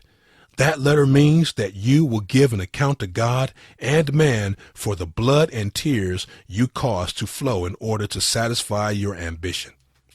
By this letter of the Pope to Jeff Davis, you are not only an apostate, as you were thought before, whom every man had the right to kill according to the canonical laws of Rome, but you are more vile, criminal, and cruel than the horse thief, the public bandit, and the lawless brigand, robber and murderer, whom it is a duty to stop and kill when we take them in their acts of blood, and that there is no other way to put an end to their plunders and murderers. And, my dear President, the meaning I give you of this perfidious letter of the Pope to Jeff Davis is not a fancy imagination on my part. It is the unanimous explanation given me by a great number of the priests of Rome, with whom I have had an occasion to speak on that subject. In the name of God, and in the name of our dear country, which is so much need of your services, I conjure you to pay more attention to protect your precious life and not continue to expose it as you have done till now. The President continued, You confirmed me in the views I had taken of the letter of the Pope. Professor Morris is of the same mind with you. It is indeed the most perfidious act which could occur under present circumstances. You are perfectly correct when you say that it was to detach the Roman Catholics who had enrolled themselves in our armies. Since the publication of that letter, a great number of them have deserted their banners and turned traitors. Very few, comparatively, have remained true to their oath of fidelity. It is, however, very lucky that one of those few, Sheridan, is worth a whole army by his ability, his patriotism, and his heroic courage. It is true also that Meade has remained with us and gained the bloody battle of Gettysburg. But how could he lose it when he was surrounded by such heroes as Howard, Reynolds, Buford, Wadsworth, Cutler, Slocum, Sickles, Hancock, barns, etc. But it is evident that his Romanism superseded his patriotism after the battle. He let the army of Lee escape when it was easy to cut his retreat and force him to surrender after having lost nearly the half of his soldiers in the last 3 days' carnage. When Meade was to order the pursuit after the battle, a stranger came in haste to the headquarters, and that stranger was a disguised Jesuit. After a 10 minutes conversation with him, Meade made such arrangements for the pursuit of the army that he escaped almost untouched with the loss of only 2 guns. So what is he saying here? President Lincoln is saying that there were Roman Catholics in the United States Army fighting. They were patriots. They wanted to see the Union stand, but that when they got a special message from the Pope, no. At this point, you better stop, cease, and desist, that they did just that. They did not pursue the enemy. They did not destroy the enemy. And in one case, General Meade took too much time making preparations, and he let the enemy escape. So what he's saying here is that, that these guys, even though they were American citizens, because they were Roman Catholics, that their duty was to the Pope first and to the president second, that says a lot if you think about it. I talk about that in the Roman Catholic Takeover America, the article that I wrote, and actually you can get the podcast too. It's a podcast by the same name and YouTube videos. You would do well to look at those. I don't think, when I came across the information, it freaked me out, to be honest with you. I didn't know that things were that bad, because I knew things were going on in America, but I had no idea why. Then I see this and it makes sense to me. I was in such a hurry to get the information out, I just rushed everything. I rushed the podcast. I rushed the video. I rushed it. The article I kind of took my time with, but I kind of rushed that too. I rushed everything. I just wanted to get the information out there because I thought it explained what's going on in the world. Why things are happening now, and a lot of people are scratching their heads and they're saying, why are things like this? Why are things getting so bad? Why are police killing people like nobody's business, and they seem not to care? Why is the Army acting funny? Because the Army is acting funny. Why are people are getting killed and dying in the Army in peacetime, and no one knows what's going on?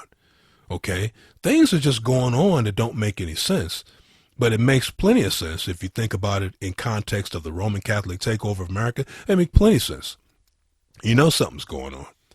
So I was in such a hurry to get this information out there that I didn't plan it as well as I could have, and I just got it out there. So this is, President Lincoln, this is telling us something. President Lincoln knew some things, and he was seen as a threat. So this is the reason why this actor killed him. He wasn't just an actor with a beef with the president. He represented Rome, and as you will see.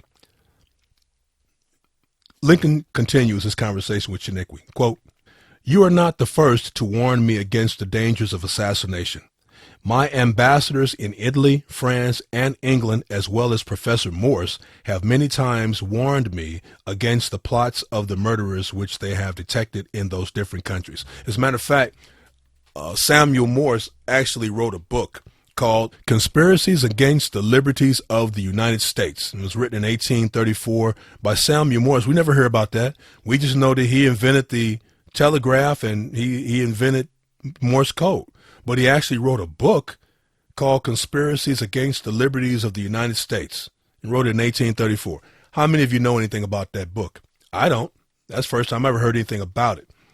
So that's just to let you know, there's a lot of history out there that we're not being told, because if we were to be told that, then we would know that a lot of things that don't make sense to us now would make plenty of sense to us, and it would get us fired up, or at least get us smart. Right now, we're not so smart, and our eyes are wide shut. I continue. "But I see no other safeguard against those murderers but to be always ready to die, as Christ advised it. As we must all die, sooner or later, it makes very little difference to me whether I die from a dagger plunged through the heart or from an inflammation of the lungs." Did you hear that? Lincoln said that. Did he have guts? Yeah, he had them. I'll read that again. We must all die sooner or later, and it makes very little difference to me whether I die from a dagger plunged through the heart or from an inflammation of the lungs. Let me tell you that I have lately read a passage in the Old Testament which has made a profound, and I hope a salutary impression on me. Here is that passage. The president took his Bible. Now listen now, because we are being told that Lincoln was an agnostic, an atheist, a free thinker, that he went to seances, had believed in dreams and all this. And we've also been told that this was done intentionally to destroy his Christian testimony. Well, listen to what Charles Chiniquy says about Lincoln. The president took his Bible, opened it at the 3rd chapter of Deuteronomy, and read from the 22nd to the 28th verse. Quote, "Ye shall not fear them, for the Lord your God, he shall fight for you. And I besought the Lord at that time, saying, O Lord God, thou hast begun to show thy servant thy greatness and thy mighty hand. For what God is there in heaven or in earth that can do according to thy works and according to thy might? I pray thee, let me go over and see the good land that is beyond Jordan, that goodly mountain and Lebanon. But the Lord was wroth with me for your sakes, and would not hear me. And the Lord said unto me, Let it suffice thee, speak no more unto me of this matter. Get thee up into the top of Pisgah, and lift up thine eyes westward, and northward, and southward, and eastward, and behold it with thine eyes, for thou shalt not go over this Jordan." Unquote. And of course, that's from the conversation that Moses had with the people before they crossed over the Jordan River. Because God told Moses that he could not go over the Jordan, because when God told Moses to speak to the rock and hit it once with the stick, and water would come out and give people the water because they were complaining that they were thirsty, what did Moses do? Moses hit the rock twice with his stick, and he hollered at the people. He didn't talk to the rock. He was supposed to hit the rock once and speak to the rock, but he hit the rock twice with his stick, and he spoke to the people. And what did he say? Hear now, ye rebels, shall we fetch you water out of this rock? And crack, crack, and hit the rock twice. And then God didn't like that. God said, you failed to sanctify me before the people, and because of this, you shall not go over the Jordan. So what is President Lincoln saying? He's saying this applies to him too, that all the work that he has done, he's not going to be to see. He's going to be like Moses. He's not going to see the end of it, because the Bible tells us that Moses died, okay, and that no one knows where he's buried. So Moses died and God buried him right then and there. And the Bible says that Moses' eye was not dim, nor was his natural strength abated. So Moses didn't die because he was an old man. He died because God was through with him. His mission was finished. And then Joshua took over, and Joshua took them over the Jordan River. So, what is Lincoln saying? This means a lot to Lincoln. He's saying, this is me. I'm not going to cross over the Jordan into that goodly land. I won't see the slaves be free. All I know is they're going to be, but I won't get a chance to see it. Okay, I'm going to die, and they're still going to be basically slaves. But you will see it, not me. And Lincoln had guts to say something like that. But what are we being told about Abraham Lincoln? That he was, Martin Luther King of all people said this, that the man was a vacillating president. Wishy-washy, can't make up his mind. Does this sound like Lincoln couldn't make up his mind? This man knew he was going to die, and he did what he did anyway. That man had guts. Come on now. Most of us are born cowards, and we are raised cowards, and most of us die cowards. This man did not die as a coward. And I appreciate that about Lincoln. That's why I don't like the fact that history is trying to make this man look like everything but what he was. Make him look like a coward. Make him look like he had no religion. Like he was just some, that's just not right. And these encyclopedias both say that Lincoln was a man much revered and much respected. He was like a hero. But that was back when those things were written. And we're talking about what? 1985, 1991. That's a long time ago. Things have changed. They make Lincoln look like an idiot now. I don't know if you saw the commercials. I think that's some car rental place, I believe, that has Lincoln catching a bus with listening to iPods. and another commercial that has him with two guns, with his shirt off and an eagle tattooed to his chest with two shotguns. And they make Lincoln look like a fool. They do. They've done a good job of making President Abraham Lincoln look like a fool. And you ought to think about that. You ought not appreciate that. I don't appreciate that. I'm going to continue. After the president had read these words with great solemnity, he added, "My dear Father Chiniquy, let me tell you that I have read these things, these strange and beautiful verses, several times these last 5 or 6 weeks. The more I read them, the more it seems to me that God has written them for me as well as for Moses." Did you hear that? "Has he not taken me from my poor log cabin by the hand, as he did of Moses in the reeds of the Nile, to put me at the head of the greatest and the most blessed of modern nations, just as he put that prophet at the head of the most blessed nations of ancient times? Has not God granted me a privilege which was not granted to any living man? Listen now. When I broke the fetters of 4 million of men and made them free." And they say that Abraham Lincoln didn't care about the slaves. Listen to what he just said. He's saying, this is my legacy. Listen to Abraham Lincoln. He's not saying that my legacy was to hold the nation together. Listen to what he's saying. My legacy was that I was granted a privilege to give that was not granted to any living man when I broke the fetters of 4 million of men and made them free. And they say Lincoln didn't care about the slaves. Oh, he cared. They said Lincoln was not a Christian. Oh, he was a Christian. "Has not our God given me the most glorious victories over our enemies? Are not the armies of the Confederacy so reduced to a handful of men when compared to what they were 2 years ago, that the day is fast approaching when they will have to surrender? Now I see the end of this terrible conflict with the same joy of Moses when, at the end of his trying 40 years in the wilderness, and I pray my God to grant me to see the days of peace and untold prosperity which will follow this cruel war. As Moses asked God to see the other side of Jordan and enter the promised land. But do you know that I hear in my soul as the voice of God giving me the rebuke which was given to Moses? Yes, every time that my soul goes to God to ask the favor of seeing the other side of Jordan and eating the fruits of that peace, after which I am longing with such an unspeakable desire, do you know that there is a still but solemn voice which tells me that I will see those things only from a long distance, and that I will be among the dead when the nation which granted me to lead through those awful trials will cross the Jordan and dwell in the land of promise, where peace, industry, happiness, and liberty will make everyone happy. And why so? Because he has already given me favors which he never gave, I dare say, to any man in these latter days." Did you hear that? President Lincoln said these things, and they want to say that he was not a Christian? I'm going to keep going because he's going to keep on talking about God, this supposedly atheist, agnostic witch. Quote, "Why did God Almighty refuse to Moses the favor of crossing the Jordan and entering the promised land? It was on account of his own nation's sins.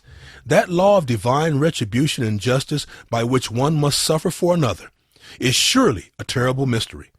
But it is a fact which no man has any intelligence and knowledge can deny.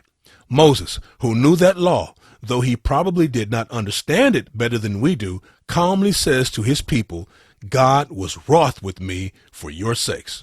But though we do not understand that mysterious and terrible law, we find it written in letters of tears and blood wherever we go.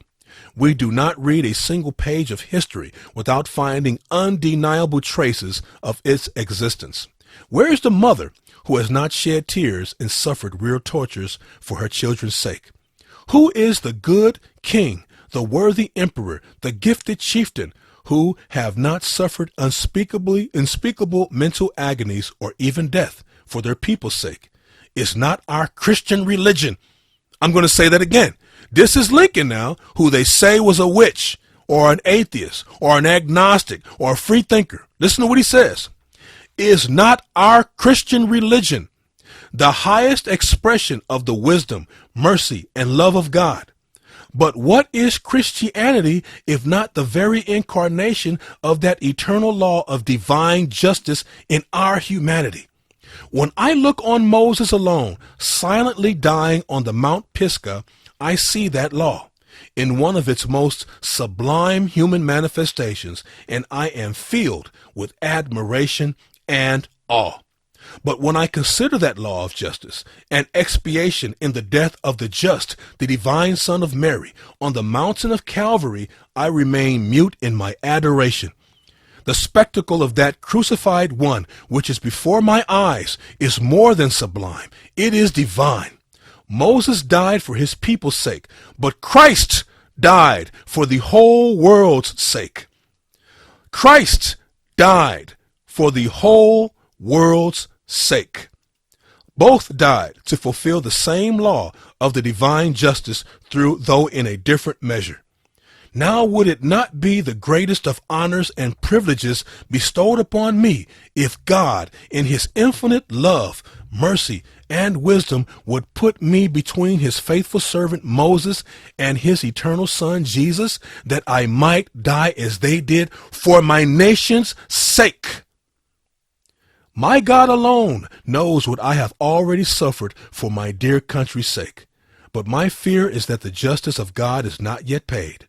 When I look upon the rivers of tears and blood drawn by the lashes of the merciless masters from the veins of the very heart of those millions of defenseless slaves, these 200 years, when I remember the agonies, the crimes, the unspeakable tortures of those unfortunate people at which I have, to some extent, connived with so many others, a part of my life, I feel that we are still far from the complete expiation, for the judgments of God are true and righteous. Did you hear that? And they say that this man was not a Christian. Don't you believe it. Don't you dare believe it. Listen to what Chiniquy says about Lincoln. Quote, "Never had I heard such sublime words. Never had I seen a human face so solemn and so prophet-like as the face of the president when uttering these things.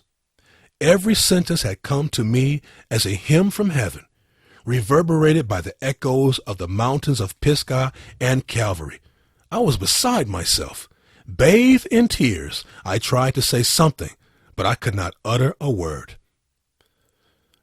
Wow. That's deep. And they say that President Lincoln was not a Christian. Nothing could be farther from the truth. Nothing could be farther from the truth.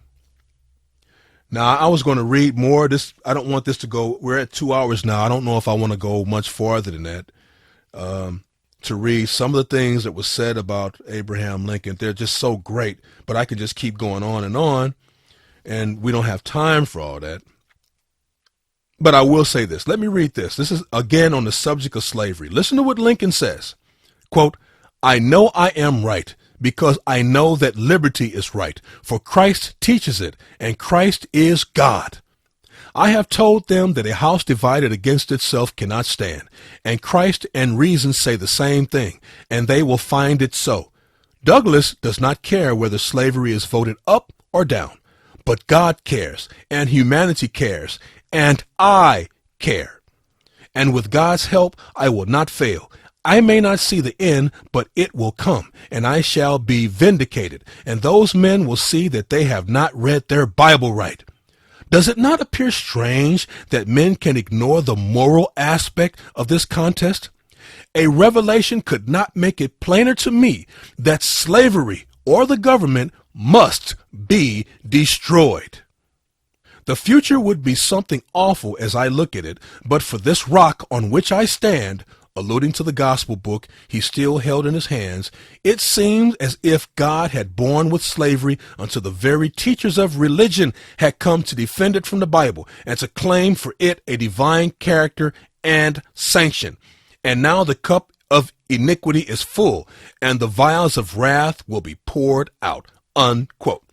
And when he says that the very teachers of religion had come to defend slavery from the Bible, he's talking about the book of Genesis, talking about the story of Noah. When they got off the boat, Noah got drunk, and while he was drunk, it says that he was laying in his tent and he was naked, and Ham came in and saw him naked. And when he awoke from his sleep, he knew what the Bible says. When Noah awoke from his sleep, he knew what his younger son had done unto him. And what did he say? He said, "Cursed be Canaan." He cursed Canaan. But what did the people who wanted to justify slavery say? Because they knew that blacks came from Ham. So what did they say? They said that God cursed Ham. But he didn't curse Ham. He cursed Canaan, the son of Ham. And what happened? Almost all the Canaanites got wiped out. When the Jews came into Canaan, God said, destroy them. Destroy them. Some of them stayed. Some of them lived. But God said, destroy them all, because they were doing all kind of stuff, practicing witchcraft, human sacrifice, homosexuality. God said, wipe them out. But they were Canaan. That was the Canaanites. They were cursed, and God wiped them out because they were cursed. They were never going to get better. That's why God wiped them out. They were cursed. He didn't want them cursing the rest of the world. So wipe them out. But God did not curse Ham. The Bible says, "Cursed be Canaan." But those people who were preached slavery from the pulpits, they said that God cursed Ham. And since blacks come from Ham, then all blacks were cursed, and they were meant to be slaves. So this is what Abraham Lincoln is talking about. So did you notice that he keeps going to the Bible? He keeps going to it. They said so the two biggest lies about Abraham Lincoln that have been perpetrated are that he was not a Christian and that he could care less about the slaves. And I've just given you so much testimony to the contrary that it should be clear to any thinking person that somebody is lying. Now, it's your duty to figure out who that somebody is. I've already told you, more or less, and you need to figure that out for yourself. And remember now, Dr. Martin Luther King, which so many people blindly revere as though he was the Black Moses, this man turned around and called Abraham Lincoln a vacillating president. And if it were not for Lincoln, Dr. Martin Luther King could not have done what he did, but he gave Lincoln no credit.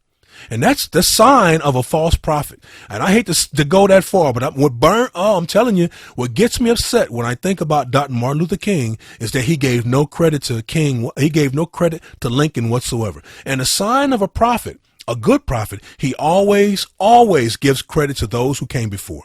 Jesus did that. Remember when Jesus was talking, they put John the Baptist in jail. Remember? Then he was beheaded because he told Herod that he was wrong for marrying the wife of his brother. What did Jesus say? There was not a prophet born of a woman greater than John the Baptist. He wanted people to know, hey, John the Baptist did not get his head cut off for doing wrong. He did right. He got his head cut off because he did the right thing. And Jesus backed John the Baptist up. You always back up the people who help you. But what did King do? Dr. Martin Luther King, who everybody thinks is so great, he actually put Lincoln down. I do not celebrate his birthday. As a matter of fact, I could care less about King. And I hate to say it, but it's true. I could not care any less about Dr. Martin Luther King. I just can't. I can't. I can't and I won't. In closing, I want to read what this particular historian called Abbott said about the death of Abraham Lincoln, which occurred on April 14th, 1965 at 10:00 p.m. Quote, "In the midst of unparalleled success And while all the bells of the land were ringing with joy, a calamity fell upon us which overwhelmed the country in consternation and awe. On Friday evening, April 14th, President Lincoln attended Ford's Theater in Washington. He was sitting quietly in his box, listening to the drama, when a man entered the door of the lobby leading to the box, closing the door behind him. Drawing near to the president, he drew from his pocket a small pistol and shot him in the back of the head. As the president fell, senseless and mortally wounded, and the shriek of his wife, who was seated at his side, pierced every ear, the assassin leaped from the box a perpendicular height of 9 feet, and as he rushed across the stage, bareheaded, brandished a dagger, exclaiming, "Sic semper tyrannis," which means "so always to tyrants." In other words, this is what happens to tyrants. They remember they called Lincoln a tyrant because the Pope had backed the Confederacy and Lincoln was fighting against them. So in the Roman Catholic's mind, he was actually fighting against the Pope, and the fight against the Pope is a fight against God Almighty. So they considered Lincoln to be a tyrant. So he screamed, "Sic semper tyrannis," and disappeared behind the side scenes. There was a moment of silent consternation. Then ensued a sense of confusion, which it is in vain to attempt to describe. You see, nobody knew yet that he had been shot.